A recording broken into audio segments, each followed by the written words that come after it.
Welcome to the Foxbody Influencers Podcast. My name is Lance, your host with FoxbodyFX. Today's podcast is going to be a fun one, I think, because I got somebody from the Sunshine area, not the Sunshine State, but the area of Sunshine. It's where I think about because it's got all kind of beautiful stuff out there. It's got waves, it's got palm trees, it's got volcanoes. If you haven't guessed it by now, I got Joe from Hawaii, aka 89 Screampuff 5.0. What's happening, Joe? Hey, Lance. Thanks for having me on. I appreciate it. Dude, thank you for coming on, man. So let's talk a little bit about your cars. So first off, just right off the bat, I need to know, I ask people this a lot, but I understand 89, right? And I understand 5.0, Mm-hmm. but you like to name stuff some funny things. So give us what's Screampuff? Well, that car is funny. There's a lot of these names they were in Hawaii. We grow up and we tease everybody. So if you're not being teased, something's wrong. But we tease everybody about everything, and it's just something that we do.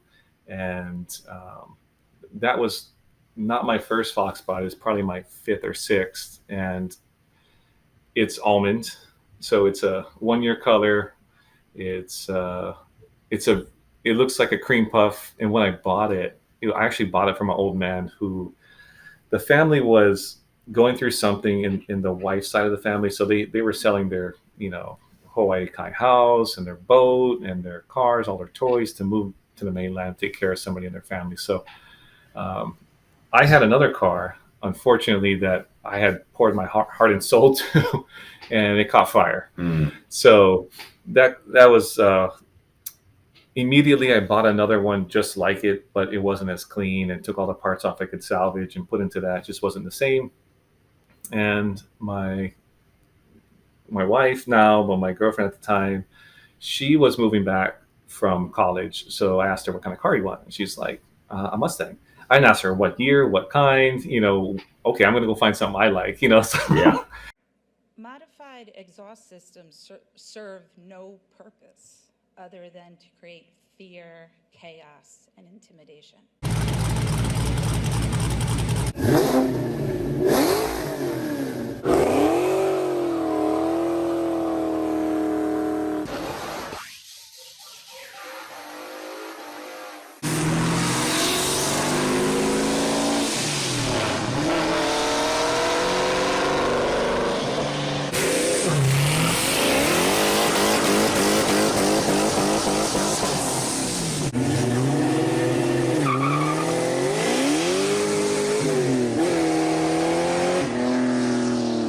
So I'm searching, and it was just a random ad in what was the buy and sell back then. The little, those little car flyer type things, and it had everything was short script because how you have limited letters. Right.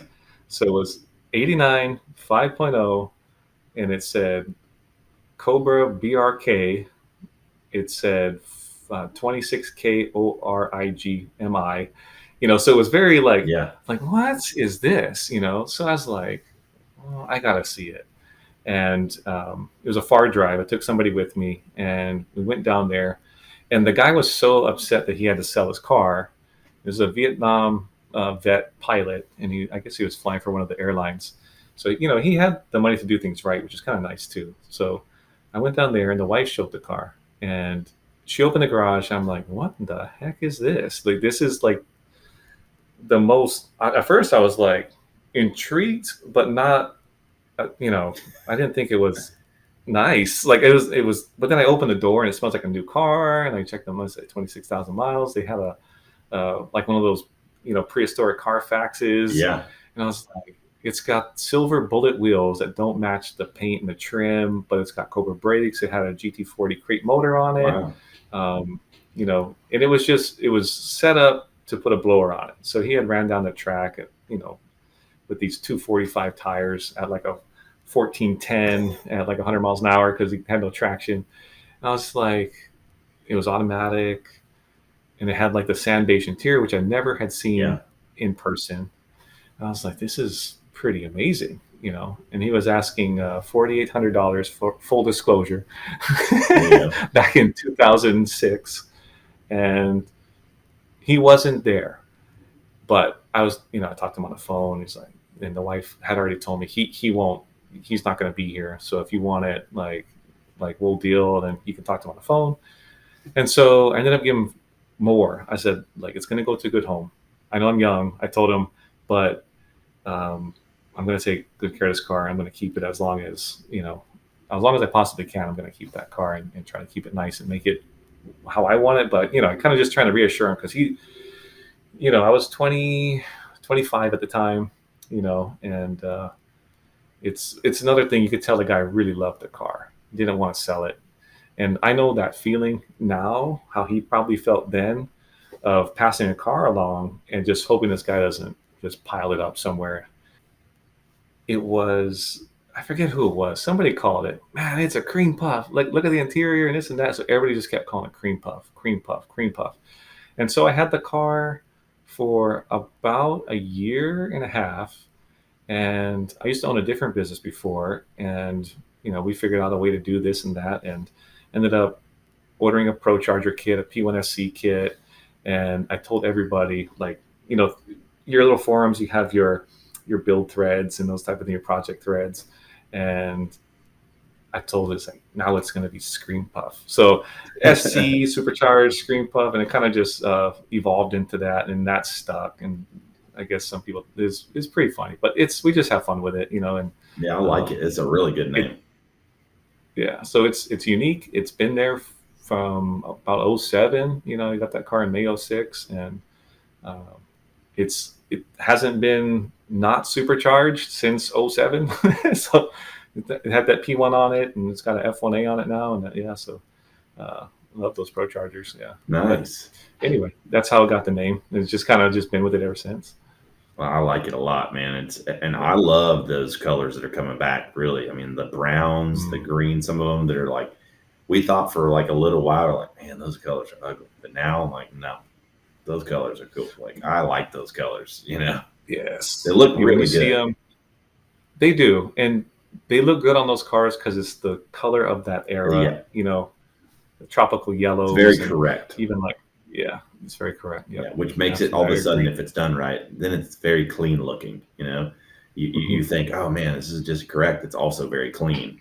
So Yeah. I like that. I think that it's goes back to some of that nostalgia and just iconicness of kind of the Foxbody era. When it came out. Yep. So I think a lot of people that have probably followed you out there, they've seen, obviously you post quite a bit on Instagram. That's one of your favorite social media spots, and you have some really cool cars. So I don't want to just skip over the rest of them either. So we don't have to mention everything all the time, but I think that I do like your creative aspect on some of the names that you've given them. So why don't you run us down the other ones and the names of them?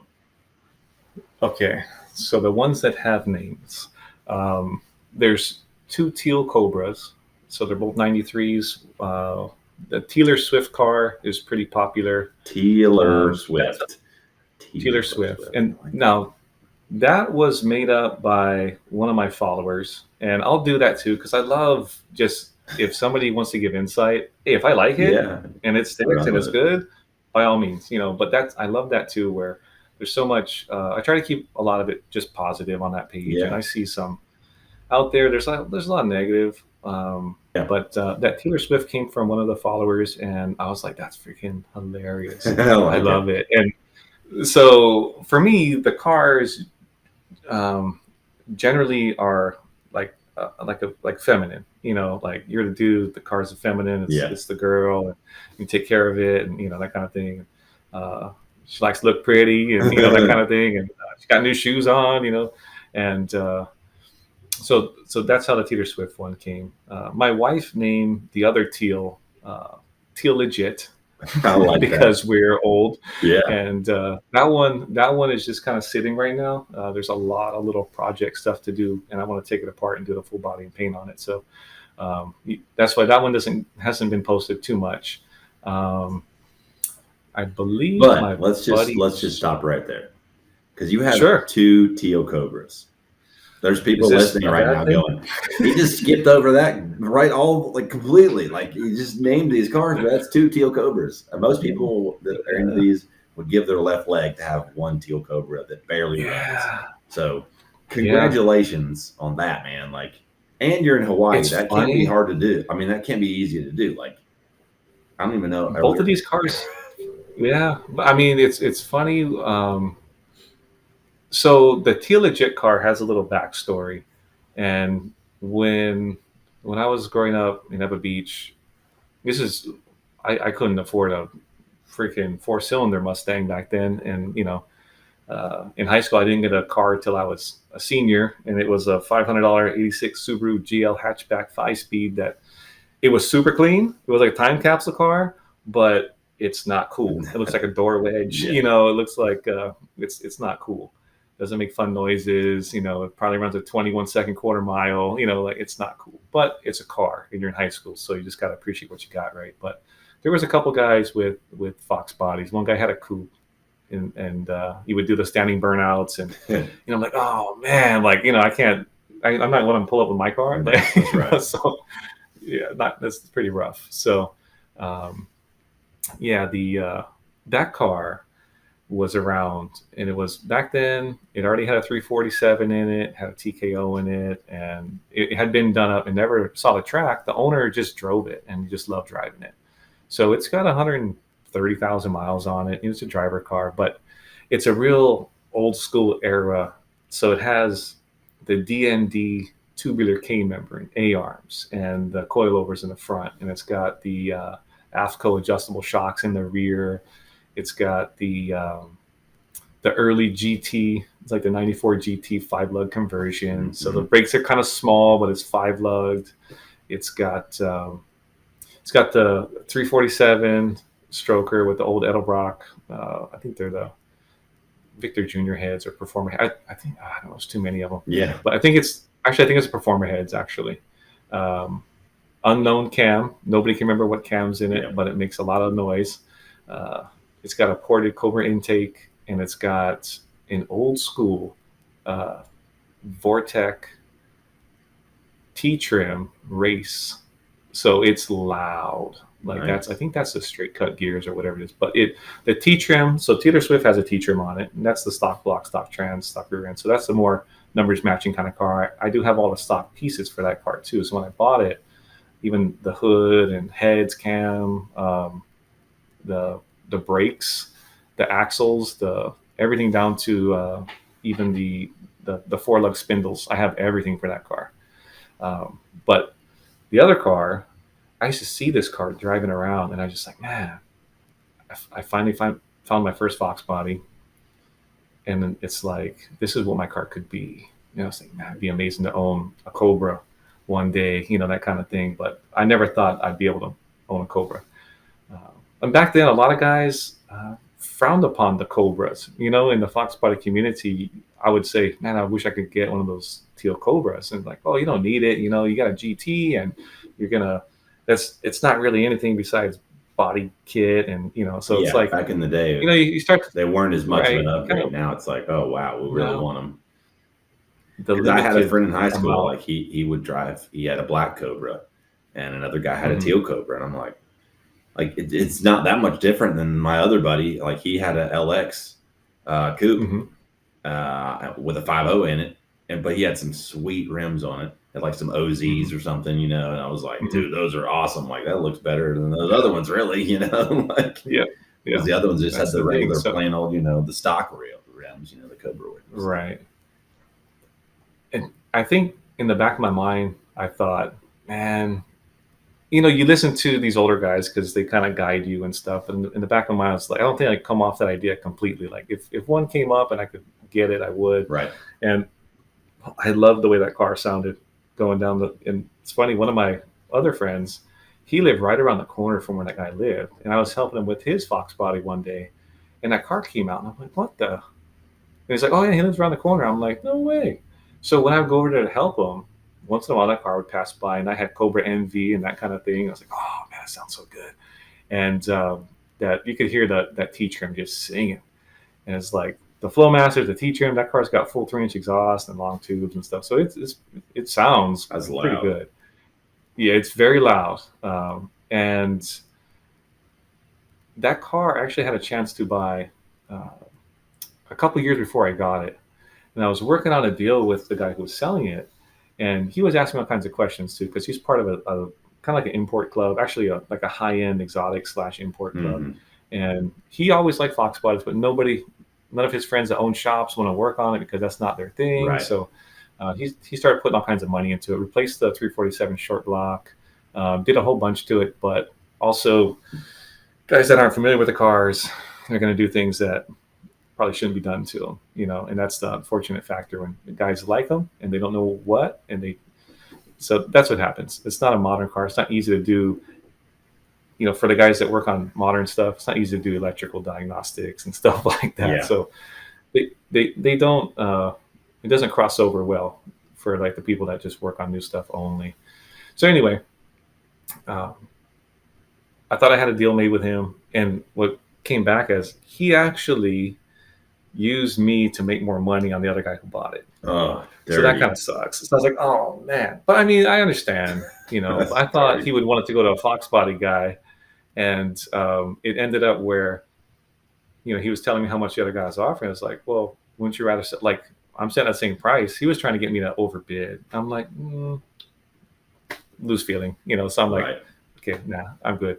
And the guy that did buy it, bought it, and just basically sat in his carport collecting cobwebs, and he would do little stuff to it, probably drive it around the block, and that's about it. And then it came up for sale, and I jumped on it like right away because I'm like, damn, it's probably going to cost me a couple $1,000 more than what I could have got before, but I do want it. And that was the first one I bought too. So I'm like, okay, cool. I need a Cobra. Yeah. I'm going to get this, and we made a deal. And I was at a certain number, but he wanted just a little bit more. And I was like, I'm not going to let that amount keep me from getting it. So I said, all right, let's make the deal. We got it. And what year was that? This was, I believe, 2000, maybe 18 or 19, Okay. something like that. Nice. Not that long ago. Yeah. And this was the second one, correct? This was that was the first. The first one. I think it was 2000. Geez, time flies. Might have been 17 or 18. Okay. And then I believe I bought the second one the year after. Gotcha. And that was just something posted. And that car, he had repainted the second one, the Taylor Swift car. And the guy didn't cut the paint. And one of my other friends who he's not really, I think he just started an Instagram, but he's not really online much. He does amazing work. Like, if I had half the talent as that guy, his name's Chad, by the way, but if I had half the talent, all my cars would be perfect by now. But yeah, he's got like some serious talent. He's helping my other friend Mini Tub, and it comes out so nice. And it's like, it's really good great to have that though. Like that's in all of it is having those guys that or girls or whatever, just having people around that are willing to help you and work on stuff and do work. Yeah. Like 2 nights ago, I was over at Brandon's house. We're doing stuff on the brakes because we're getting ready for Ponies and the Smokies, and I'm like, we got to finish the brake work. And so we're like taking all the stuff off. We had the front brakes. We had to take the discs out and unpack them and take the bearings out and all that kind of stuff and pull them. So we were doing all that kind of stuff. And I'm like, man, it's just good to have other people around to do that kind of stuff with. It's so much more fun. And you get through it and you're like, all right, now I feel better. We got that done. Like the bearings are in good condition. We just got to repack them. Like we're okay. And, so like I'm over all the hurdles except for the rear brakes because those had to be rebuilt. And I'm like, I just don't know if I'm going to have time to do it. So I'm like, I sent it to my guy that helped me with my Bimini Blue Coupe. And I was like, dude, you've already done this a bunch of times. He's like, oh yeah, I can have that back to you in no time. I'm like, sweet. Cause time is of the essence right now. I've got to get this thing done. Yeah. So I can get to the show. I caught a little bit of one of the videos where you're bleeding and stuff like that. So I was like, oh, he's going to have it out. So it looks like you're going to make it, which is good. We are going to make it for sure. And I can't wait to just drive that car some. It's so different than the Bimini Blue Coupe because that thing's, got all the crap to it and it's, supercharged and 540 horsepower. Like, totally different than but it's not a stock car. It's a stock Celine SSC. So it's still got 292 Mhm. horsepower, but it's quiet, but it's very crisp feeling. Like I couldn't believe, I Yeah. mean, it sat right for a while, but it's very crisp. It's a great driver. I can't wait to drive it. It's just going to be so much fun because I've Yeah. just backed it in and forward a little bit here in the garage in and out. We have to push it to stop it because the brakes were either completely locked up or they're gone. Like the calipers have been off it almost every time we've moved it. So Mhm. we're like using chalk blocks man. or, chalk blocks are Yep. our foot, you know what I mean? Like to Yep. stop the car. Anybody who's done Foxbody projects has done all of that and probably more. Yeah, so I'm excited about that. But one of the other things that I think is really enjoyable about your page is you have a lot of different colors, a lot of different cars, and people like to see that stuff, whether they have them or not. It's nice that I'm definitely blessed to have the three that I have. Very fortunate, love those. With having multiple cars is neat because you really get a sense for the different feels of cars. You talked about Yes. different superchargers on different cars. So, Mhm. with having all the different styles and models and, levels of power and stuff of the cars you have, like, just be real with us. Don't sugarcoat it. Like, give us the honest truth. What's the car type that you like to drive the most? Ooh. The most enjoyable Yeah. driver? It's probably the stock one. So the more stock, the better when it comes. I mean, so that black coupe that I post, Uh-huh. I put those 17-inch ponies Yeah. on and just lowered it a little bit, and it's got a stock mid pipe on it. It's not stinky, it's quiet. It handles just nice. It's automatic, and everybody, when you see a coupe, everybody wants that triple black on black with the 5-speed. And it's like they're like, oh, there's been a lot of memes about automatic cars, right? Yeah. So, but I will say it is the easiest. Cold AC after work, just cruising, driving. It gets just as much attention as the Cobras do, Yeah. and it feels good to drive that. The Taylor Swift car drives very easily for what it is. That's got, it's 12 psi with water meth, and she gets up and goes. It's 373s, and with the NT01Rs on there, it's got good grip. It'll still haze them at the top RPMs and stuff, but What it kind of grabs and power it is that car goes. making?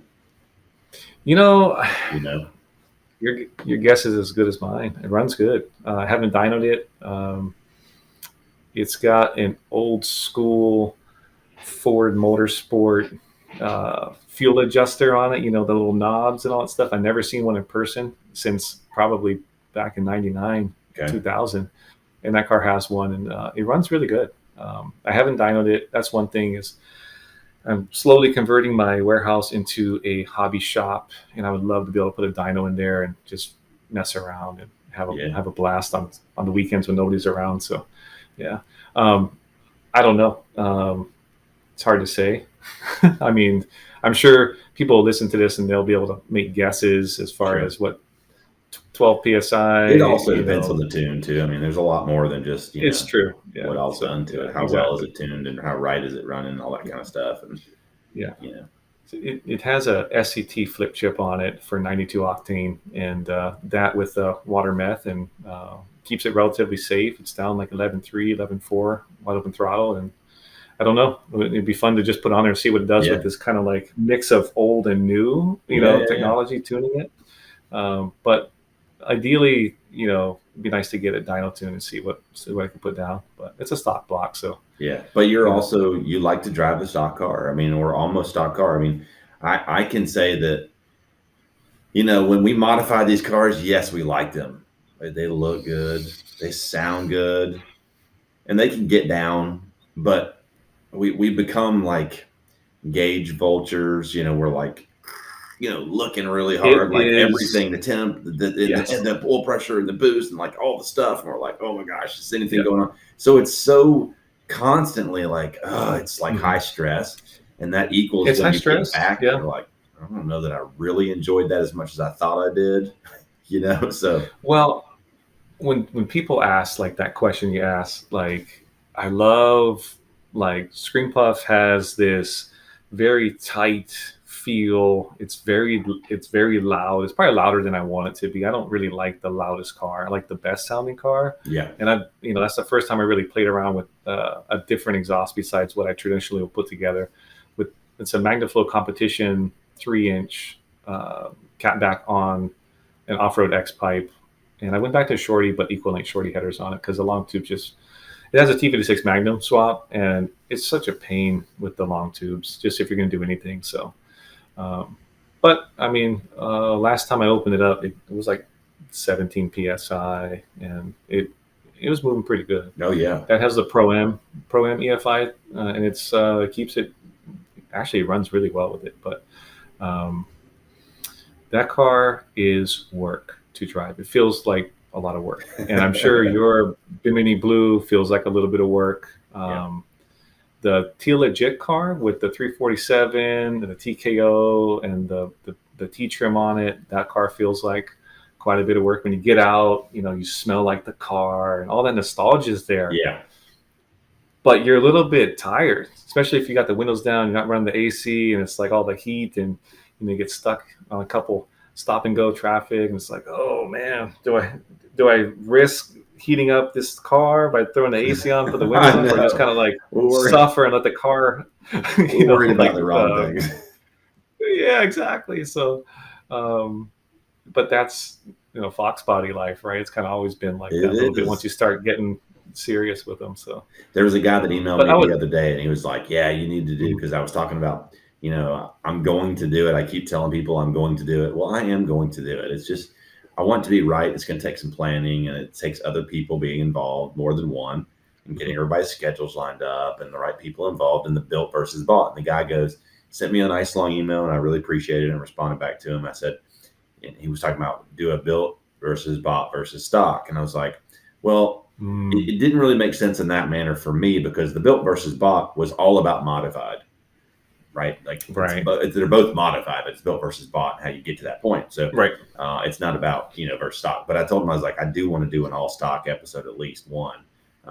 So that would be something interesting, because it does bring up a totally different feel. It does bring up a different set of rules you kind of have to play by. And so there's those things, and you feel differently too, especially if it's low mileage all stock. You're like, then you're worrying the guilt factor. Yeah. Then you're worrying about a lot of other stuff. You're like, oh, I'm putting miles on it. What's the value? Like, so look, if you're listening and you're hearing Joe and I talk about this, just think about it. When you're going to buy your Fox, buy something that you will want to own.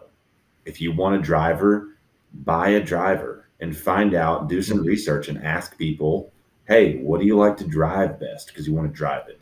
If you want to buy something that's super modified or do all the modifications yourself, okay, we'll do that. But know what you're going to end up with at the end of the day. And if you're just going to have one car, you're going to be exactly where we're talking about right now. You're going to be looking at all these things, thinking about other things, a little bit stressing about these things, even though it's fun, it still can be stress. Or do you want something completely different? Do you want an all-stock car? So anyways, I appreciated the thought that he gave there. So we'll definitely do an all-stock episode for you guys out there that are running the stockers. And hopefully you're driving. You're not just letting them, like you said, store in a warehouse or in the garage somewhere. Because there are some times that those are, I just can't say that you shouldn't, because you probably should at this point in time. There's cars that are collectors. There's cars that, you keep the mileage low and everything. And then maybe you just can have more than one. Right. I think it's good advice if you are building something, if you can find something else relatively stock, that you can drive and enjoy. Yeah. Some people lose feeling through their process of the build. 100%. End up dumping the car, and you see it on Facebook Marketplace, or you all see it on the time. The different, and it's like, man, you just struck a chord, dude. You should have said this like 30 minutes ago. I'm like, all right, this thing's been going 45 minutes already. I can't go too much longer. We're going to have to do another one. But I have to talk about that for a minute, dude. There are so many people on Facebook, especially Marketplace. They're like, just finished this build or almost finished with this build in the last month. Boom, boom, boom, boom, boom, boom, boom, boom, boom, boom, boom. And it's like, oh my gosh, everything done to it. And I'm not taking any less than this, but I'm moving on. Yeah. Dude, you just finished. It happens almost every day, I feel like. I'm like, how can this It's many out there, a people lot of be them. building these cars and then getting rid of them a month later? What's the stigma? I got to figure that out. We got to have some of those people on the podcast. Definitely. I think some of what I see, just to kind of like elaborate on that, is where people take on too much at once. And now I mean, they watch these shows on TV and it happens in a week, worth of time, but it happens in a 45-minute time Gas slot. Monkey, Texas Metal, And all those shows. yeah, that's months sometimes of filming Yeah. that go into this build. And sometimes it's 2 episodes or whatever. But the point is, we don't have to do that. You can do a little bit at a time to your car, and it's acceptable.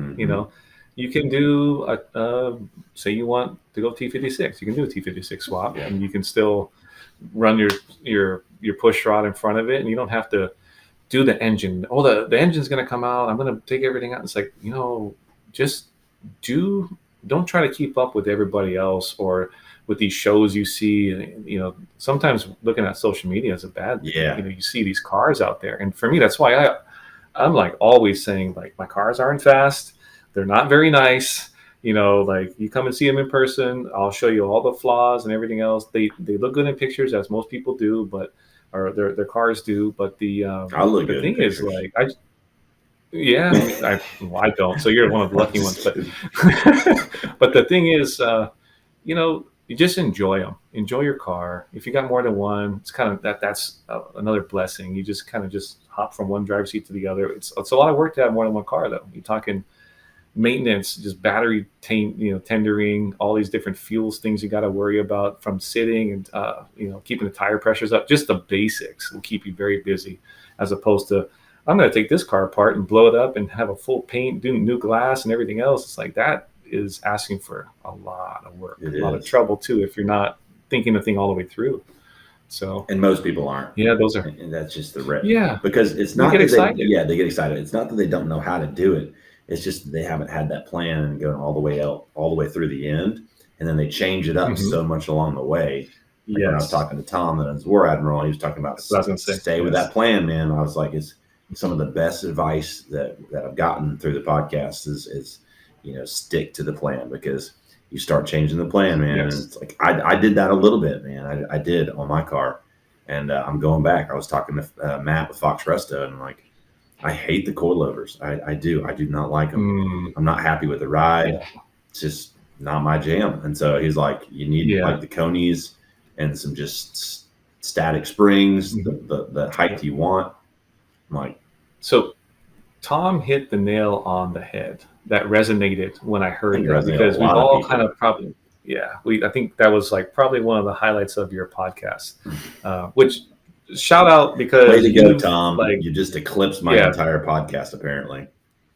No, but I would say, kudos to you for doing this, just because in the short time you've been doing it, you've put out so much content, and it's great listens. So anyway, thanks, man. That's honest, man. Like, so I'm doing my best to listen in, and some of them are really good, and some of them are informative, and some of them are funny, but it's good listen. But and Tom was saying that, and I was thinking, like, and don't be ashamed if you've done it, to just step back and go backwards and be like, oh man, I messed up. It's okay. If you, and the other thing that I was going to say is, if you don't have a concrete plan in place, just wait.